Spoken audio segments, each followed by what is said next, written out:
He's just going to shoot some photos. I mean, it won't disturb you. Okay, we are speeding. Have a picture of us both. Why not? I can use it afterwards. Impossible. Impossible.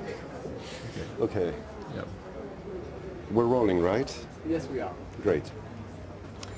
Mr. Cronnenberg, how was your stay in Athens and your shooting? I know that you arrived almost by the time that, you know, Greece was on fire. There were the fires there, especially in Athens. I think one day was 45 degrees. Yeah. And there were fires in the north and in the south.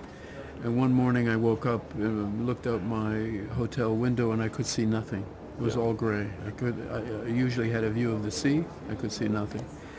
At the same time, there was COVID, as with anybody who was making a film there, so that made everything a little more difficult. But the feeling with the crew, the mixed Canadian and Greek crew, was really very beautiful, very warm and very affectionate, very supportive, and everybody wanted to do good work. And so that made it a beautiful experience, despite the difficulties. You know, and of course, many of the days were very beautiful days. They weren't difficult. And I really wanted to completely embrace the city and the surroundings where we were shooting, and the crew, and also some of the cast, of course, are also Greek. Sure, like Yorgos Pipasopoulos, for example. Yeah.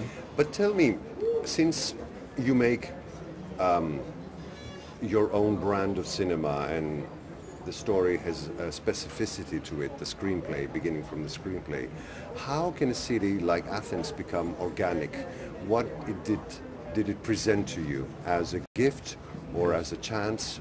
Yes. Or as a, you know... Well, it completely did. I mean, like the ship, for example, maybe? Yes. I mean, I wrote the screenplay thinking of Toronto, my hometown.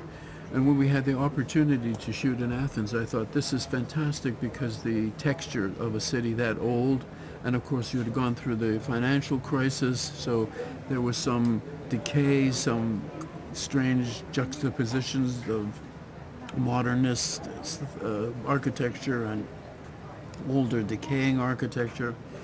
I really wanted the graffiti. I didn't change that. I didn't try to make it be North American. There's a lot of Greek letters in the words and the graffiti that you see in the film. Yes. And in particular, even the opening shot of the film was a gift from Greece to me, which was a decaying huge ship lying on its side. We were looking for locations, and I saw this, and I said, what is this ship, this immense ship? It's sunken, and I was told that it had been there for 20 years. I mean, I thought, well, we must have that in the movie. And it was not in the original script, but it really suggested an ambience of decay, of an industry, of a place that had industry that has now been destroyed, has no longer exists. And there are later scenes in the movie as well that take place in a sort of ship graveyard, which you've seen, which connected with that. Yes. So that was also a wonderful discovery. And it took some negotiation with the whatever government, marine government was involved, but they finally let us shoot there. And so that all knit together in a beautiful way that it would not have happened if we shot it in Canada. Worse than death of a child Yes. can be a mother murdering her own child. Yes. So that's the beginning, the opening shot of the film. I'm not spoiling stuff because it's in the first 5 minutes. Yeah. What is your statement with that? Connecting to the film. It's a discussion of desperation and misunderstanding and evolution, you know, which, I mean, I think people have to see the movie to understand what I mean by that. But this woman, this mother, believes that her child is a strange creature and is no longer human. And it's the result of this child's evolution in order to exist in this new world. His mother does not understand that. She cannot accept that. And that really, that death drives the whole movie, because it's not just a sort of shock scene that you never see anything about it again. It really becomes very important later in the movie. The discussion of what do we do with our children? You know, how do we deal with the world that we're leaving our children? You know, and not just in terms of environment, but in terms of politics, in terms of war, in terms of hunger.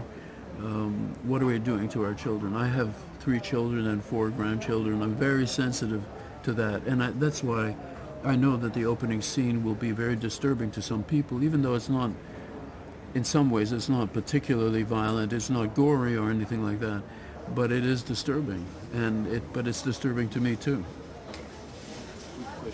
A quick question? Yes. Thank you very much. Can you ever dissociate art from life, your life? No, you can't dissociate art from life. Art is not created in a vacuum, ever. So sometimes I say all art is political, but I don't mean it in the obvious sense of right-wing, left-wing. I mean, it's always delivering the context in which it was made, the culture, the politics, the personalities of the time in which it was created. So in that sense, it's political because it's presenting that to its audience as a possible way of living. And so this movie is also my version of that. Thank you very much. Thank you. Good luck with it.